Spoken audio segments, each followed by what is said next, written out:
ontology of self and being order in a place in the natural world, component with the humans and non-humans orders. Somerville mentioned that the animate and inanimate animals, plants, weathers, everything influences that relationship between people and place.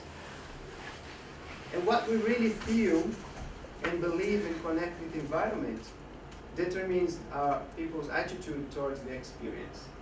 And this is straight linked with environmental education and outdoor education. I'm just going to show you.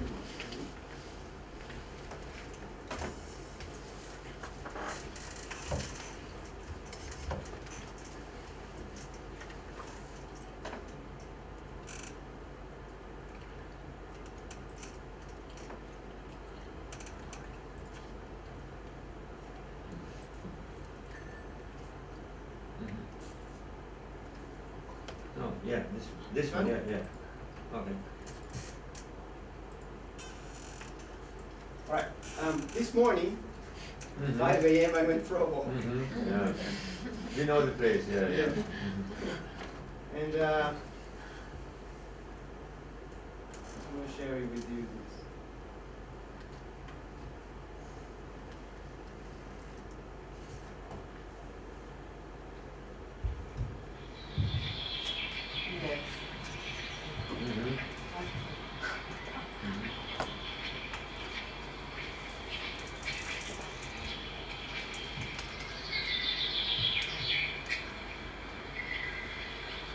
I don't know this place.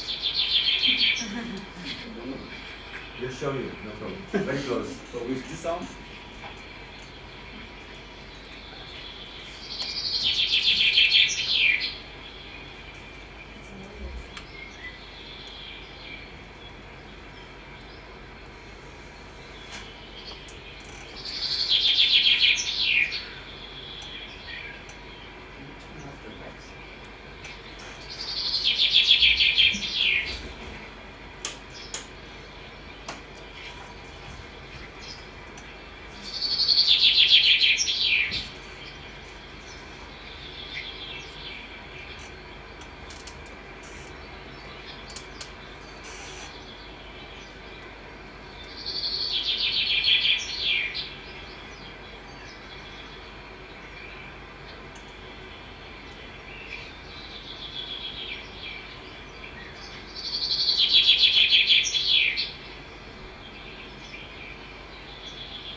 Now, just close your eyes for a couple of seconds, please.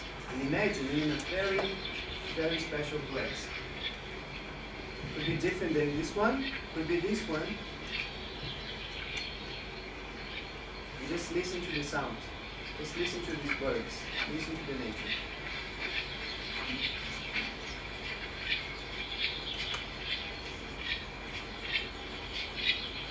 You're walking through the tracks.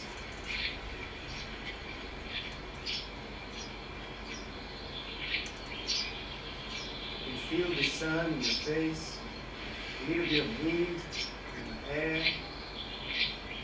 You smell the earth. You smell the trees. You're relaxed. You're breathing slowly.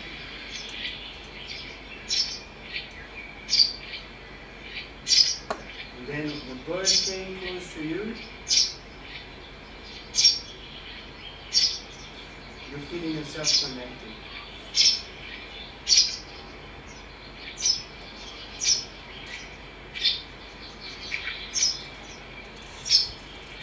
Your heart starts to slow down. You're feeling relaxed.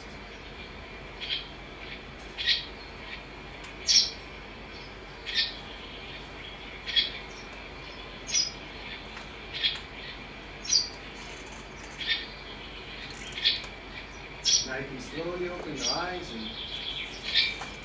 you can experience the same thing tomorrow morning.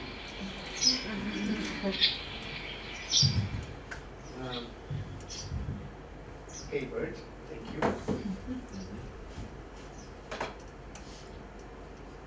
So this brings the next topic, which is the place-responsive pedagogy. Place-responsive pedagogy, I found Lin Fu Tuan, I was very inspired when he said that if it takes time to know a place, the passage of time does not guarantee a sense of a place. So we are just here for 2 minutes, not even that. Listen to the bird, imagine a viewing environment. Imagine if you spend the whole day. Imagine if you spend 2 days, 3 days. In your sense of place and your connection with the place, what this affects you. So it's not just a physical place I'm talking about. I'm talking about the set of relationships of yourself with others and the material world. So the environment per se holds a relevance to the child's learning, and the experience only when it's imbued in the meaning through interaction. That triggers the development. So current scholars on Perezhivanie, I don't know if I'm pronouncing correct, but I found Vygotsky theory of play and the play world from Lindqvist, Fernhold and Melvin Flair, Gonzalez and Professor Renshaw and Tooth. Professor Renshaw is my supervisor now. Fernhold and Flair, they studied the emotional experience of the story, and they believe that when children are emotionally experiencing that story, Perezhivanie helped them to explain for the researchers the double-sidedness of the emotion, flickering between real and imaginary situations. And emotional anticipation filtering, in the children's environment has not changed, but the way they relate with the environment has changed, developing emotions and feelings and interaction with everyday lives.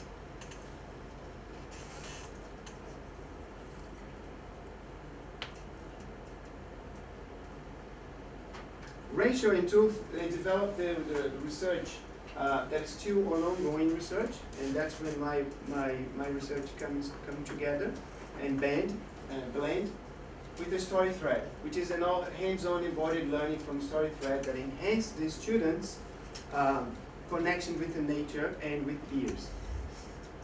They engage emotionally and intellectually with the places with a mix of story and drama and attentiveness through the slow pedagogy and pedagogy of place.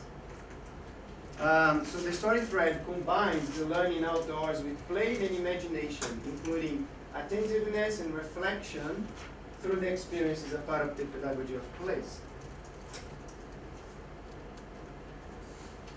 So Perezhivanie has been explored as a unit of analysis to describe their learning. In 2013, a group of 6 students, after they experienced the excursion, they found some reports, but they didn't have methodology to do so. So the reports changed their knowledge, their sense of self, and their plans for the future. So there's a link directly with the Dadiri. Dadiri means inner, deep listening, quiet, still awareness. This is an Aboriginal term from Northern Territory in Australia, and experience Dadiri is roughly what we have done here for a couple seconds. But this is a lot deeper, a lot deeper.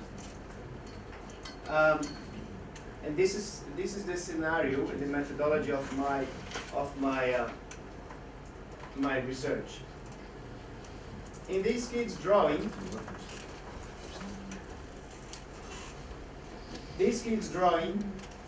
it's a year 7 student saying that Dadiri is very important. We're all connected with the way, the forest, the place, and imagination and discovering.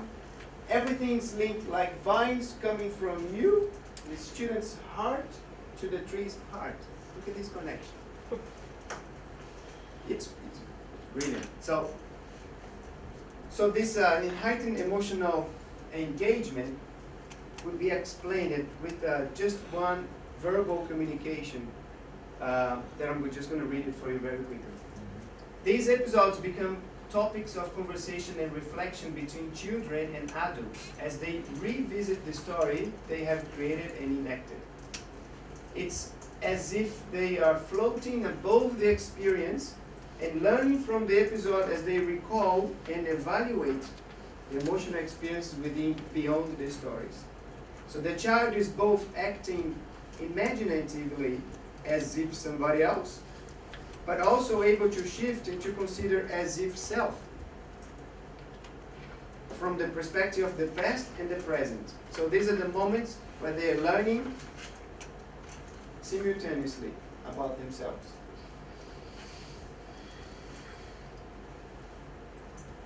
So the story thread that we researched is called Hoodwinked, is when the imagination meets the materiality of place. So it's a place called the Pool and Vale Environmental Education Program. In Queensland there are 27 environmental education centers. They are part of the school curriculum, and the students develop those activities 1 day, 2 days, 3 days. And environmental education centers are spread in different types of ecosystems. So if the school is based in a coastal environment, the activities in environmental education center is linked with the coastal environment ecosystem and beyond. And if it's close to the lake, in the high plains, it's a different one. So what I'm going to research is that the students, and they're going to enter in a story of bush kids living the past trying to protect local birds from smuggling, from bird smuggling. So they are recreating this story in the present as a modern bush kids. So the central purpose of this excursion is that the students to connect with the place, specifically the local creek, to use and enter into this story of adventure and continue the story throughout their lives. So they are not only experiencing the story as a recreational activity, there is links from the story back into the classroom and links to the story in the classroom and how can you apply this into your life. Okay. Yeah, I'll shift this one. So this is a diagram of what I'm researching. So what I'm planning to research is in 3 phases. So I want to research the student's experience before the experience itself, with the antecedents, and I'm going to apply the foreshadowing technique, a foreshadowing concept of basically what do you imagine that the activity will be? How do you think we will feel? What do you think you're going to see there? What do you have to prepare to do this?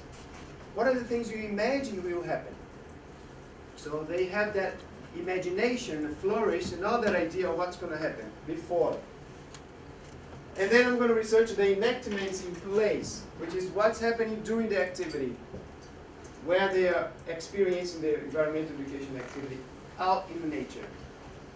Feeling the sun, feeling the heat, and watching the birds, listening to them, hugging the trees, crawling with magnifying lens and seeing with different eyes, but slowly.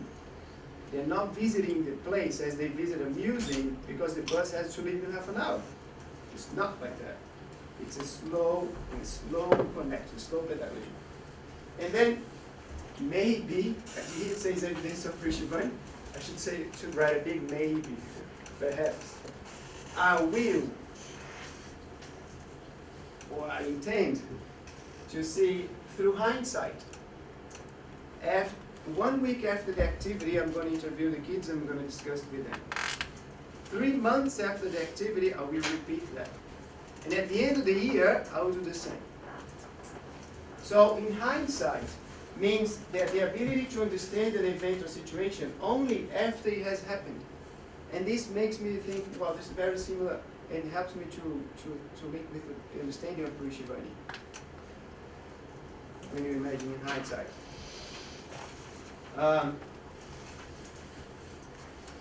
So I have some basic principles of methodology that I've built so far. I would be happy to to have more ideas from your opinion. So at the moment, I'm engaging with children in ways that encourage openness, experimentation, and innovation. I'm using this new wave of researching children, specifically in environmental education, that it's very rare to find bibliography. Is we want to give power to the children. We want them to be engaged as a children's agency and citizenship. So it's not Marcelo observing them and trying to imagine what they're experiencing and doing, but I want to hear from them what they think they have experienced. If they're making drawings, I want them to explain to me what those drawings means. So I'm going to use their words and their understanding of the experience, not me. I want to separate that bias. So the child-centered approach where the researcher avoids predetermining all the methods of choice. If the kids want to bring a rock, a stick, and a dead leaf to tell me how that was the experience, beautiful. This was their tools to explain how was the activity. I'm going to photograph that. I'm going to listen to them. I'm going to record that. Because it's the way they can explain what they feel. So they are interpreters as well as actively involved. So with playing imagination, collecting the responses and representations and reflections across time, before the activity, during the activity, and then after the activity, in hindsight, applying this foreshadowing, I believe, maybe I'm wrong, that it's central to character Perezhivanie. I believe, maybe I'm wrong, maybe I'm correct, I don't know. I'm just based on what Vygotsky was doing in the first stages on psychology of art. And what he did, these are the chronology, these are my data collection and analysis that I intend to do, is I want to create a diagram of the story plot. The same way that Vygotsky created this diagram here, I imagine that perhaps I can try to do the same. Just to write the story that happened in a straight line, line up the events that happen in the story with the help of the students, understanding with their view, and link one diagram with the different stages of the experience. So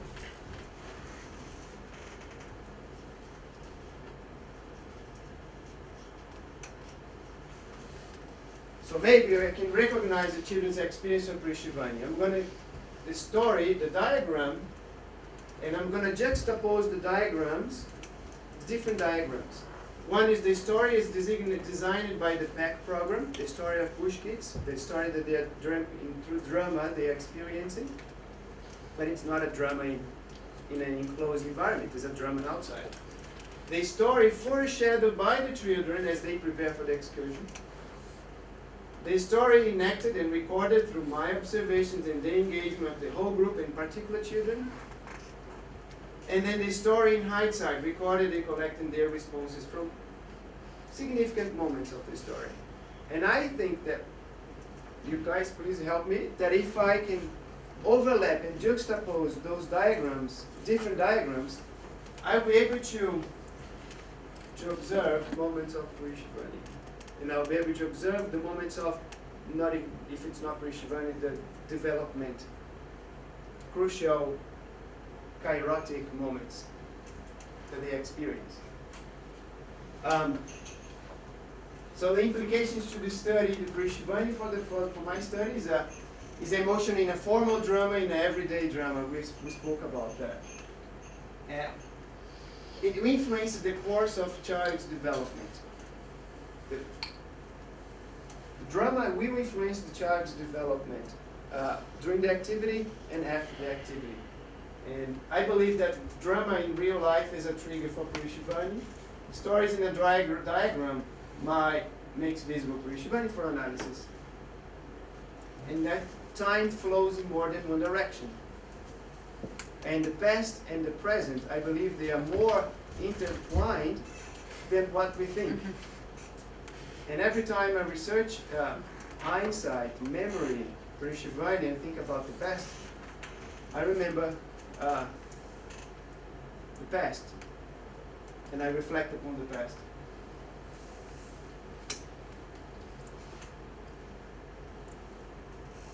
Yeah. Oh. Спасибо. Спасибо.